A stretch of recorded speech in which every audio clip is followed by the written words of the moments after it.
नमस्कार। श्री राधे कृष्ण ज्योतिष केंद्र में आप सभी का स्वागत है। मैं करुणा शर्मा।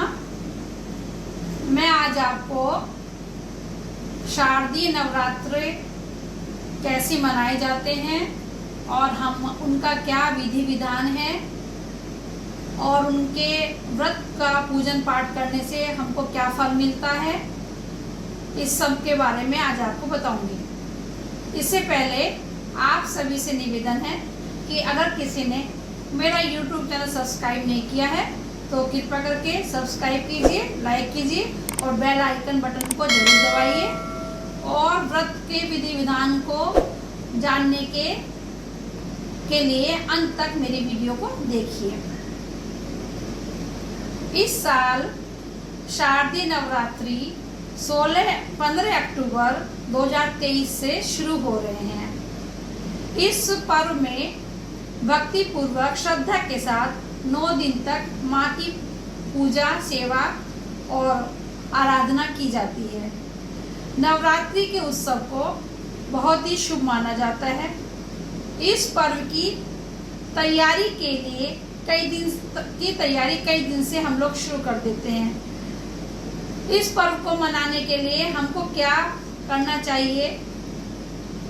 सबसे पहले अपने घर को पूरा साफ सुथरा रखें, शुद्ध करें,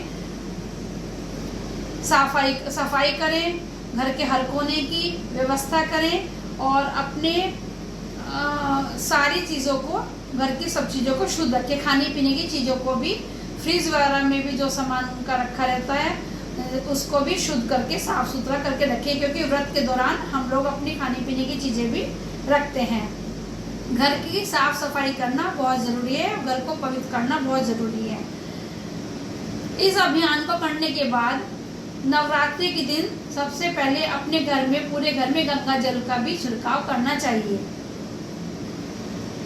तामसिक भोजन का परहेज रखें। इन दिनों लहसुन, प्याज, नॉनवेज वगैरह नहीं खाना चाहिए और सारा घर के वातावरण को भी शुद्ध रखना चाहिए।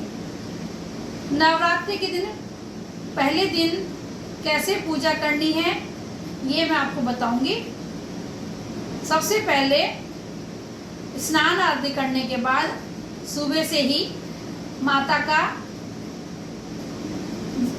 की पूजा की व्यवस्था करें।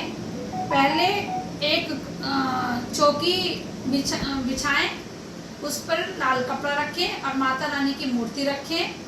उनके दाहिने हाथ की तरफ हमको कलश रखना चाहिए, उस पर नारियल रखना चाहिए। कलश में मतलब जल का लोटा भरकर रखें, उसमें आम के पत्ते लगाएं, ऊपर से नारियल रखें। और जिन लोगों को अखंड ज्योत जलानी है तो वो अखंड ज्योत भी बाइने हाथ पे माँ के रख सकते हैं, जला सकते हैं। नहीं तो आप दीपक वगैरह जलाकर भी माँ की आराधना कर सकते हैं।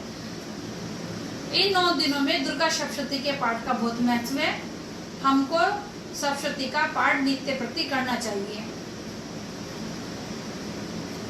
पहला दिन शैलपुत्री का कहा गया है। शैलपुत्री की पूजा करने के शैलपुत्री का जो रूप है वो वृक्ष पर सवार होता है। वृक्ष पर सवार होकर माँ शैलपुत्री आती है और इनको सफेद पुष्प का चढ़ाए जाते हैं और सफेद चीजों का प्रसाद लगाया जाता है, जैसे पेड़ा, बर्फी, बताशा इत्यादि। और ऐसी मान्यता है कि शैलपुत्री को खुश करने के लिए माँ को गाय के घी से बना प्रसाद भी अर्पित करना चाहिए। चाहे तो माँ को कलाकंद का भोग लगा सकते हैं। इससे आपको अत्यधिक लाभ होगा।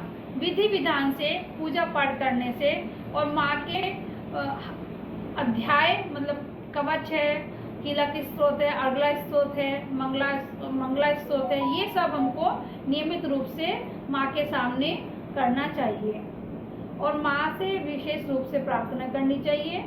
जिस दिन भी, जो दिन माँ का होता है, शैलपुत्री का है, जैसे पहले दिन नवरात्र 14 अक्टूबर को, 15 अक्टूबर को, तो आप उसको मनी मन प्रार्थना करें कि हमारी सभी मनोकामना पूरी करें।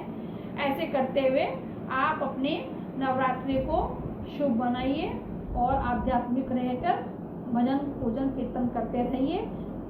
जय माता दी।